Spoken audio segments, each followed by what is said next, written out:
تاہم ابا اور چچا کے لیے دادا جان نے پوری کوشش کی کہ وہ دونوں پڑھ لکھ جائیں، اس لیے انہوں نے بڑے شوق اور پیار سے دونوں بھائیوں کو اسکول میں داخل کروایا تھا۔ مگر قسمت ابھی ہمارے خاندان میں تعلیم داخل ہونا ہی نہیں چاہتی تھی، کیونکہ ابا اور چچا کو پڑھنے سے زیادہ گلی ڈنڈا کھیلنے اور پتنگ بازی کا شوق تھا۔ ان مشاغل کی موجودگی میں پڑھائی کس طرح سے ہو سکتی تھی؟ اس لیے ابا نے دوسری جماعت میں اور چچا نے تیسری جماعت میں اسکول کو خیر آباد کہہ دیا۔ یوں ہمارا خاندان ان پڑھ ہی رہا، جبکہ اماں کی پوری فیملی اعلیٰ تعلیم یافتہ تھی۔ میرے 3 ماموں فوج میں تھے اور ایک پولیس میں، جبکہ ایک ماموں زمیندار زمینوں پر ہوتے تھے، مگر انہوں نے بھی زرعی یونیورسٹی سے ڈگری لے رکھی تھی اور اپنی وسیع زمینوں پر زیادہ سے زیادہ پیداوار حاصل کرنے کے لیے نت نئے تجربات کرتے رہتے تھے، اور نانا بھی ان کے ساتھ ہی ہوتے تھے۔ تاہم ان کے گھر میں صرف اماں ہی ان پڑھ تھی، اور اس کی وجہ شاید حد سے بڑھا لاڈ پیار تھا، اور اسی لیے شاید وہ ابا کے حصے میں آئیں۔ میرے ابا ایک زمیندار تھے تو اماں صرف گھر اور بچوں کو سنبھالنے والی ایک سیدھی سادی عورت تھی۔ اماں کا خدا سے صرف ایک ہی شکوہ تھا کہ ان کو اولاد کم دی ہے، صرف ایک بیٹا اور ایک بیٹی، جبکہ چچا کے 4 بیٹے اور 3 بیٹیاں تھیں، سب سے بڑے فیاض، پھر ریاض، ان سے چھوٹے فراز اور آخری فیروز، جبکہ بیٹیاں سیما، بشریٰ اور عذرا۔ گو کہ میرے ابا کی شادی چچا سے پورے 2 سال پہلے ہوئی تھی کہ ابا چچا سے 2 سال ہی بڑے تھے، جبکہ اولاد بہت عرصے بعد یعنی شادی سے 11 سال بعد ہوئی، جبکہ چچی نے شادی کے فوراً بعد ہی بچوں کی لائن لگانا شروع کر دی تھی۔ شادی کے 1 سال بعد ہی انہوں نے بیٹے کو جنم دیا تھا اور دوسرے سال دوسرے بیٹے کو۔ اس کے بعد 2 بیٹیاں پیدا ہوئیں، مگر دونوں ہی خدا کو پیاری ہو گئیں۔ ان کے بعد پھر 2 بیٹے پیدا ہوئے، جن میں سے ایک چل بسا۔ بیٹے کے بعد پھر 2 بیٹیاں ہوئیں اور اس کے بعد پھر 2 بیٹے، جن میں ایک پھر سے چل بسا۔ پھر بیٹی پیدا ہوئی تو اس کے بعد پھر کوئی اولاد نہ ہوئی۔ خدا نے چچی کو کل 11 بچے دیے اور بڑی ترتیب سے دیے، یعنی 2 سال بیٹے ہوئے اور 2 سال بیٹیاں۔ اسی ترتیب سے انہوں نے 11 بچوں کو جنم دیا۔ بس آخر میں ترتیب اس لیے ٹوٹ گئی کہ 2 کی بجائے صرف ایک بیٹی پیدا ہوئی، اور شاید اس اولاد کا چچا کے لیے خدا کے گھر مخصوص کوٹا بھی ختم ہو گیا، ورنہ بچی کا بھی ختم کرنے کا موڈ نہیں تھا۔ چچی نے پیدا تو 11 بچے کیے تھے، مگر ان میں سے زندہ صرف 7 بچے تھے۔ چچی میرے چچا کی خالہ کی بیٹی تھی اور بڑے لمبے چوڑے خاندان سے تھی۔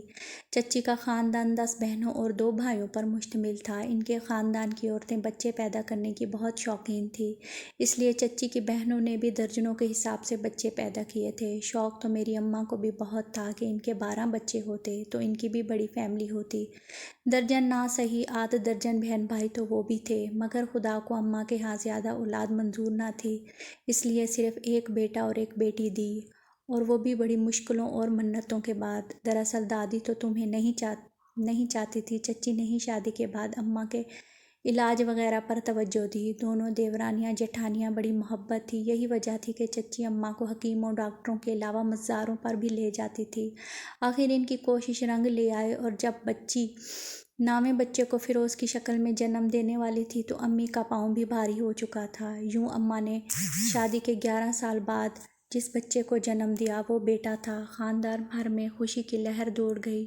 اماں ابا سے زیادہ چچا چچی خوش تھے۔ بچے کا نام بھی چچی نے ہی رکھا تھا، اور چپکے سے اماں کے کان میں کہہ دیا تھا کہ اب اگر میرے گھر بیٹی پیدا ہوئی تو میں اس کی شادی پرویز سے کروں گی، اور اماں نے بھی خوشی سے سرشار لہجے میں کہا تھا، پرویز میرا بیٹا کم اور تمہارا زیادہ ہے، مجھے یہ رشتہ منظور ہے۔ مگر خدا کی کرنی یہ ہوئی کہ بیٹی کی بجائے چچی نے بیٹے کو جنم دیا، کہ اب باری ہی 2 بیٹوں کی تھی۔ فیروز کی پیدائش پر چچی نے ہنس کر فخر سے کہا تھا، ارے لو حمیدہ، میں تو بھول ہی گئی تھی، اب بیٹیوں کی باری ہے۔ خیر، ان کے بعد جو بیٹی ہوگی اس کی شادی میں پرویز سے ہی کروں گی۔ پہلے سے موجود 2 بیٹوں کا ذکر چچی نے اس لیے نہ کیا تھا کہ ہمارے خاندان میں پیدا ہوتے ہی منگنی کر دینے کی بڑی رسم موجود تھی، اور چچا دونوں بیٹوں کے علاوہ چاروں بیٹیوں کی منگنی بھی چچی کے خاندان میں کر چکے تھے۔ فیروز کے بعد حسب معمول ایک بیٹا پیدا ہوا اور پھر وہ مر گیا۔ اس کے بعد آخری بیٹی عذرا کی شکل میں پیدا ہوئی اور چچی کی خواہش کے مطابق پیدا ہوتے اس کی منگنی پرویز سے ہو گئی، جن کی عمر اس وقت 4 سال کی تھی اور ابھی تک کوئی مزید اولاد نہ ہوئی تھی۔ چچی ایک بار پھر اماں کے لیے ادھر ادھر درباروں اور مزاروں اور حکیموں کے پاس جانے لگی۔ یوں پرویز بھائی کی پیدائش کے 8 سال بعد خدا نے ایک بار پھر یہ رحمت میری شکل میں اماں کو دی، تو وہ بہت خوش ہوئیں، جبکہ چچی کی نیت ایک بار پھر خراب ہو گئی۔ انہوں نے مجھے دیکھتے ہی کہا، حمیدہ یہ بچی میرے فیروز کی دلہن بنے گی۔ اگرچہ فیروز کی منگنی بھی اس کے پیدا ہوتے ہی بچی نے اپنے بھائی کی بیٹی سے کر دی تھی، مگر وہ بچی 3 برس کی عمر میں ہی دنیا چھوڑ گئی تھی۔ اب جب میں پیدا ہوئی تو بہت خوبصورت تھی، بالکل روئی کے گال کی طرح، سفید، نرم و نازک سی۔ چچی کا دل للچا گیا، مگر اماں چپ رہی، ہاں یا نہ میں کوئی جواب نہ دیا۔ اصل میں اماں لاکھ دیورانی کے احسان مند سہی، ان کی کوششوں سے ہی خدا نے ان کی گود بھری تھی، مگر تھی تو وہ بھی ایک عورت۔ ہر عورت کی طرح ان کو بھی اپنے میکے سے بہت محبت تھی، اور وہ دل سے چاہتی تھی کہ بیٹے کی شادی اگر اس کے دودھیال ہو رہی ہے تو بیٹی ان کے میکے جائے۔ اسی سوچ کی ایک وجہ یہ بھی تھی کہ پرویز بھائی کی پیدائش کے 3 ماہ بعد خالد ماموں جو زمینوں پر ہوتے تھے، ان کو خدا نے بیٹا دیا تھا، جس کا نام نانا نے ایاز رکھا تھا۔ اماں نے ایاز کی پیدائش پر ہی دل میں سوچ لیا تھا کہ اگر خدا نے ان کو بیٹی دی تو اس کی شادی اپنے بھتیجے ایاز سے ہی کریں گی۔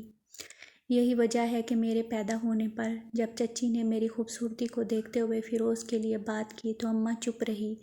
چچی بھی عقل مند عورت تھی، اماں کی خاموشی کو انکار سمجھ کر چپ ہو گئی، مگر گھر جا کر انہوں نے شوہر سے کہا، حمیدہ کی بچی بہت پیاری ہے، میرا جی چاہتا ہے میرے فیروز کی دلہن بنے، تو بنا لو، منع کس نے کیا ہے؟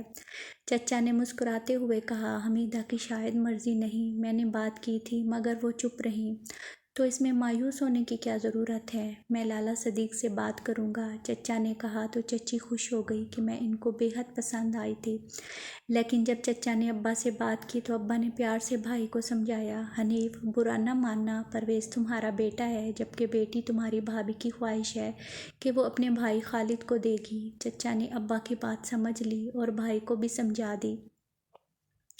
اسی طرح میری پیدائش کے چند روز بعد نانا جان ایاز کو ساتھ لے کر آئے، جو اس وقت 8 سال کا تھا۔ نانا جان نے میرا نام عائشہ رکھا اور کہا عائشہ کی شادی ایاز سے ہوگی۔ یہ کہہ کر انہوں نے میرے چھوٹے سے ہاتھ میں چند بڑے نوٹ رکھ کر بات پکی کر دی۔ میرے بعد پھر کوئی اولاد نہ ہوئی، حالانکہ اماں اور چچی نے بہت کوشش کی، مگر افسوس اماں کی 12 بچوں والی خواہش پوری نہ ہو سکی۔ آخر تھک ہار کر اماں اپنی قسمت پر شاکر ہو گئی اور وہ 2 بچوں پر اکتفا کرنے کا فیصلہ کرتے ہوئے دونوں بہن بھائیوں کی تعلیم اور تربیت پر بھرپور توجہ دینا شروع کر دی۔ اماں چنانچہ خود تعلیم یافتہ خاندان سے تھی، اگرچہ خود ان پڑھ تھی۔ جاری ہے ابھی۔